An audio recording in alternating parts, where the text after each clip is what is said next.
Question में एक electric dipole दिया हुआ है जिसका डाइपोल मोमेंट इनिशियल दिया हुआ है पी वेक्टर। ठीक है, it is placed in an electric field. Electric field का देखो वैल्यू दिया हुआ है। अब क्या है कि एक्सटर्नल एजेंट है जो इस डाइपोल को ना रोटेट कर दे रहा है कुछ, until it's electric dipole moment is P vector इतना। मतलब बेसिकली देखो क्या हो रहा है, डाइपोल का देखो मैग्नीट्यूड सेम है दोनों के केस में, बस देखो डायरेक्शन चेंज हो जा रहा है। तो बेसिकली क्या हो रहा है ना कि जो एक्सटर्नल एजेंट है ना वो डाइपोल को थोड़ा सा रोटेट कर दे रहा है। तो इस क्वेश्चन में हमसे पूछा जा रहा है work done by the agent. ठीक है, अब देखो क्वेश्चन को पहले हम लोग डायग्राम से समझते हैं। देखो सबसे पहले हम लोग थोड़ा सा ना एक्सिस को ड्रॉ कर लेते हैं। ठीक है, ये देखो मेरा एक्स एक्सिस हो जाएगा, ये मेरा वाई एक्सिस हो जाएगा। इलेक्ट्रिक फील्ड देखो क्या है ना, एक्स एक्सिस के लॉन्ग है ना, यानी इलेक्ट्रिक फील्ड कुछ इस तरफ है।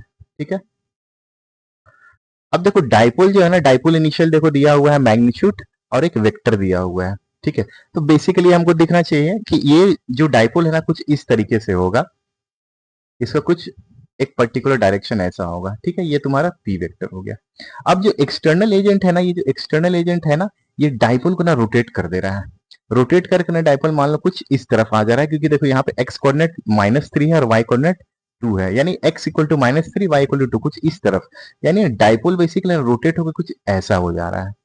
ठीक है, मैग्नीट्यूड अभी भी सेम है डाइपोल का, लेकिन देखो ओरिएंटेशन चेंज हो जा रहा है। इलेक्ट्रिक फील्ड अभी भी वही है। ठीक है, समझ में आया? तो देखो हमें क्या बताना है ना, हमें ये बताना है कि जो एक्सटर्नल एजेंट जिसको रोटेट किया है ना, तो कितना वर्क डन करेगा। ठीक है, अब देखो सिंपल यहाँ पे क्या होगा ना, देखो इनिशियल एनर्जी कितना हो जाएगा। तो इनिशियल एनर्जी के लिए हम लोग को डाइपोल का पोटेंशियल का फॉर्मूला पता होता है -p.E।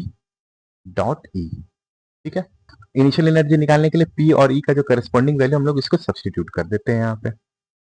2.4 into 10⁻⁻28 2y plus 3j dot 1000 आई कैप। ठीक है, तुम्हारा 10⁻³ हो जाएगा, तो इसको हम लिख सकते हैं -2.54 इंटू 10⁻⁻25। अब देखो अंदर क्या होगा, 2 times I dot I plus 3 times J dot I.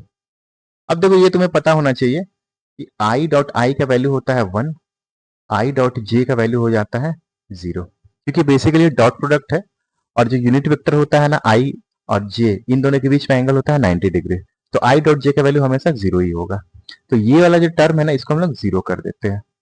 तो इनिशियल एनर्जी का वैल्यू कितना आ जाएगा, -2.54 इंटू 2 इंटू 10⁻⁻25 जूल। ठीक है, -5.08 इंटू 10⁻⁻25 जूल। ये मेरा इनिशियल एनर्जी हो गया डाइपोल का। ठीक है, अब देखो क्या हो रहा है ना, डाइपोल रोटेट हो जा रहा है। डाइपोल रोटेट होने के बाद हमको फाइनल एनर्जी निकालना होगा। तो फाइनल एनर्जी का वैल्यू कैसे निकलेगा, सिंपली यहाँ पे सेम फॉर्मूला यूज करेंगे, -p.E।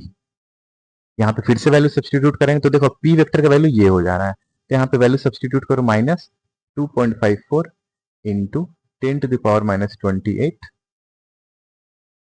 -3i plus 2j dot, electric field का वैल्यू सेम है, तो 10⁻³ आई कैप। ठीक है, 10⁻³ और 10⁻⁻28 को हम लोग एक साथ लिखेंगे, तो मेरा वैल्यू हो जाएगा -2.54 इंटू 10⁻⁻25, और अंदर में देखो क्या हो जाएगा, तो -3i dot I plus 2j dot I.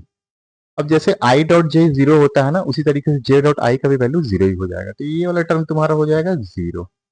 तो देखो इससे वैल्यू आ जाएगा -2.54 इंटू 10⁻⁻25 इंटू -3।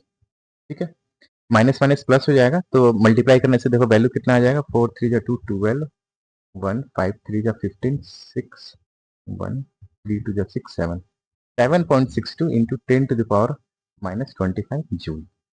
ठीक है, अब देखो मेरा इनिशियल एनर्जी डाइपोल का निकल गया, फाइनल एनर्जी डाइपोल का निकल गया, तो नेट वर्क डन कितना होगा, वर्क डन हो जाएगा final energy minus initial energy. ठीक है, फाइनल एनर्जी देखो वैल्यू हो जा रहा है तुम्हारा 7.62 इंटू 10⁻⁻25 माइनस इनिशियल एनर्जी तुम्हारा -5.08 इंटू 10⁻⁻25।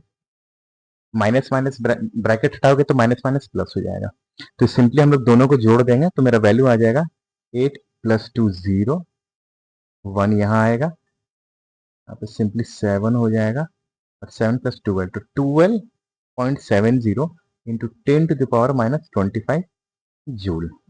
अब ऑप्शन में चेक करो तो ऑप्शन में देखो दिखेगा एक ही दिख रहा है 1.27 into 10 to the power minus 24।